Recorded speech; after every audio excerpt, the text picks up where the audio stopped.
Si tuviéramos que darle una imagen a la memoria de Funes, yo pensaría en una especie de carrete de película donde cada fotograma, cada cuadro de escena, creo que se llama fotograma, estaría recortado y puesto en una especie de envase, en un gran envase, estos fotogramas, donde no existe la posibilidad de unirlos, de generar un carrete que viene a ser esta narrativa, viene a ser esta historia, donde estaría incluida la vida de Funes y su vida en relación con el entorno, en relación con los otros. A Funes se le dificulta entonces establecer un montaje de su propia vida a partir de la memoria, a partir de sus recuerdos, a partir de las diferencias y de la relación que puede haber entre esas diferencias. Pues sí, yo creo que sí podemos pensar en un control por la arbitrariedad del lenguaje. Este es otro planteamiento teórico narrado en el texto, algo que puedo percibir, ya que uno de los argumentos de Funes para desistir de crear un idioma fue su imposibilidad para crear nombres propios que generalizaran objetos. Por ejemplo, que el mismo relato lo dice, que el perro pudiera abordar una diversidad de razas con su diversidad de tamaños, clases y formas, dependiendo de la hora, ¿no?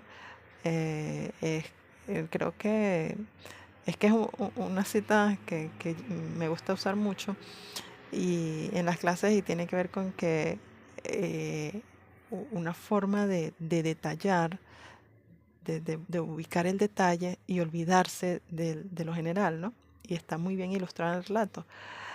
Cuando dice, por ejemplo, que le molestaba que el perro de las 3:14 visto, creo que de perfil, no fuera el mismo que el perro de las 3 eh, y algo, visto de frente, no, no es el mismo perro.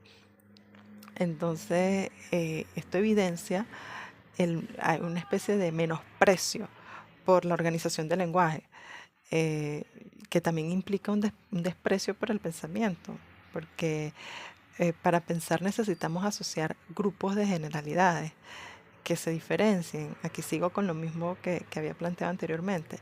Y no simplemente comparar estos detalles como el del perro, un perro distinto a una hora, un perro distinto a esta hora, por una simple excavación de la intimidad, ¿no? Una simple, sí, boyerista, una excavación boyerista, nada más el hecho de observar, de comparar sin un objetivo, ¿no? Pensado.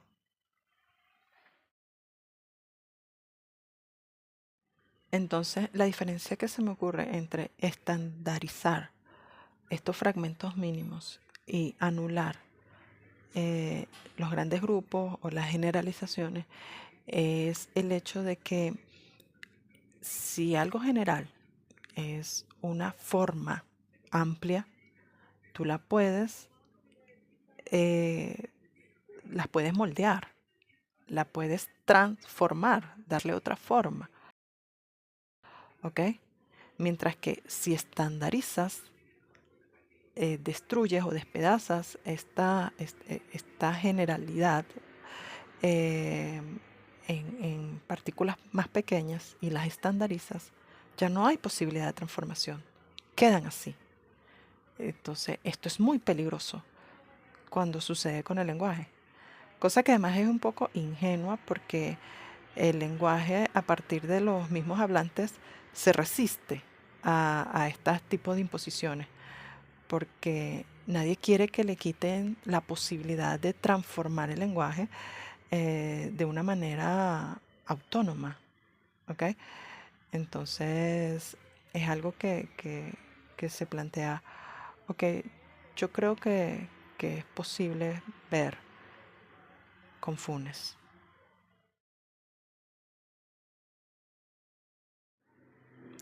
Sí, pero es que debemos tener algo en cuenta con Funes, y es que Funes es incapaz de reconocer las diferencias. Él solo es capaz de cristalizar detalles en su memoria.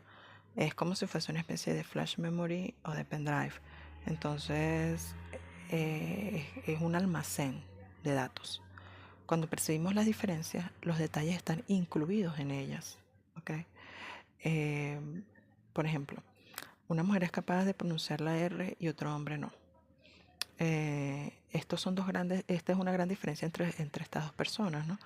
Entonces, el detalle en esta diferencia que se presenta puede ser un detalle físico o un detalle biológico, que puede estar entre el paladar o la lengua.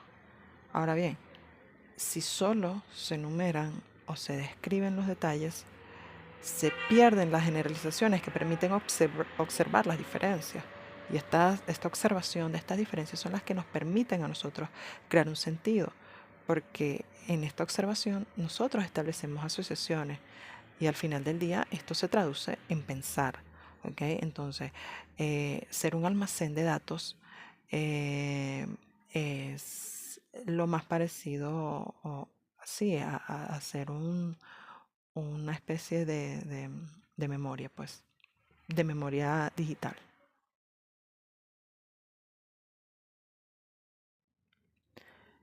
Bien, pensemos en la forma narrativa de Funes.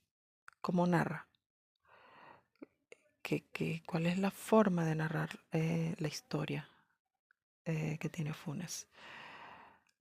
Creo que debemos considerar, en primer lugar, que la historia está constituida por la experiencia. Narramos una experiencia. Y esta experiencia a su vez se sostiene en la memoria, ¿no? Entonces, ¿qué se necesita para establecer una narratividad? Se necesita elegir, se necesita discriminar hechos para asociar las diferencias de toda esa experiencia que tiene una persona o que nosotros hemos tenido y establecer o encontrar un sentido. ¿Ok? Esto es algo que no puede hacer Funes, porque él no es capaz de asociar, sino de comparar y comparar detalles. ¿Por qué comparar detalles? ¿Y por qué no asociar? Porque Funes no es capaz de discriminar. Él recuerda los detalles y al no poder discriminar, él no puede establecer grupos, categorizar en la memoria hechos para que cuando se conviertan en recuerdos, cuando se conviertan en una narrativa, puedan tener un sentido. Él solo establece quizás una especie de comparaciones de detalles aislados que en algunos casos podrían establecer jerarquía y en otros simplemente se genera una especie de descripción o enumeración de características sin ninguna trascendencia. Y esa falta de trascendencia en la historicidad para poder generar o establecer una narrativa es lo que le permite a Funes afirmar que su memoria es un vaciadero de basura. Cosa que viene a ser interesante dentro del mismo relato porque este es un relato que teoriza sobre sí mismo, obviamente, ¿no?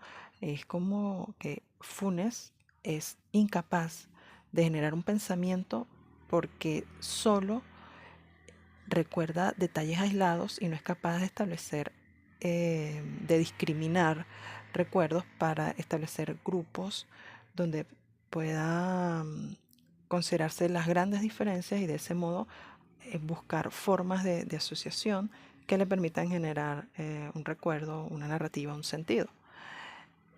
Y entonces, a su vez, él reconoce que su cabeza no puede pensar.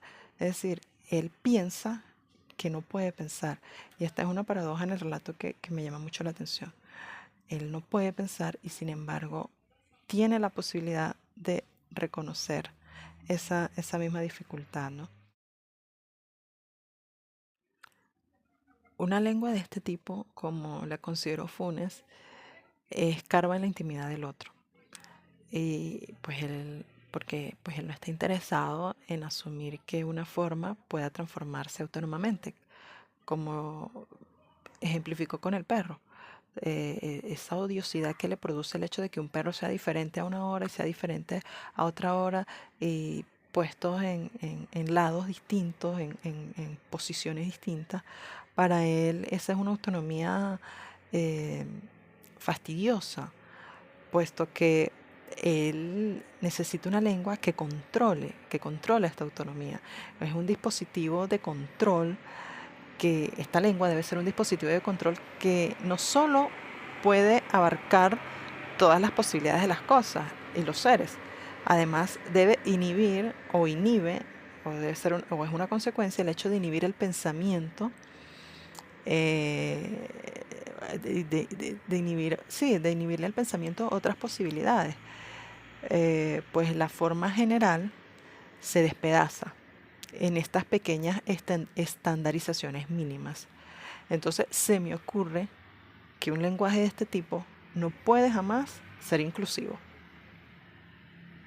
Es un escarbar en lo íntimo, es un escarbar en detalle.